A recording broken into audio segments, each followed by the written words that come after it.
Dit was 'n helder sonskyndag. Mary Rose het opgewonde uit die bed gespring. Vandag is die dag. Vandag is die sprokiestroue. Sy het die mooiste pinkkrale rok aangetrek. Die rok het geskitter soos sterre in die oggendson. Haar skoene het blink blinkertjies gehad wat geglinster het elke keer as sy beweeg het. Chanel, haar au pair, gaan vandag trou met Kyle, die man van haar drome. Jy gaan die mooiste blomme meisie wees, Mary Rose, het Chanel gesê. Mary Rose se lang blonde hare is mooi gevleg, met fyn krale en parels wat daarin blink soos reendruppels in die son.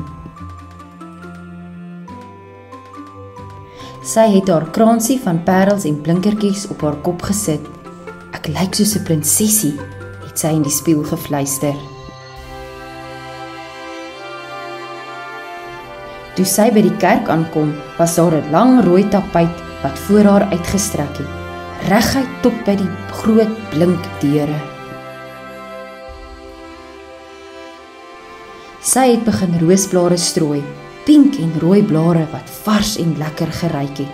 Dit het gevoel asof sy op wolke van blommetjies stap. Fietjies het in haar verbeelding saamgedans tussen die roosblare. Sy het gelag toe 'n glinsterende skoenlapper op haar hand kom sit. Toe Chanel deur die deure stap, het almal asem opgehou. Sy het gelyk soos 'n regte sprokiesprinses. Na die troue het Mary Rose 'n stukkie koek gekry en saam met die ander kinders gedans. Sy het geweet, vandag was ek deel van 'n sprokie en dit was net die begin van my eie avonture. Sonskyndag. Opgewonde. Bed. Rok. Sterre. Skoene. Man. Hare. Reendruppels. Prinsessie. Spieël.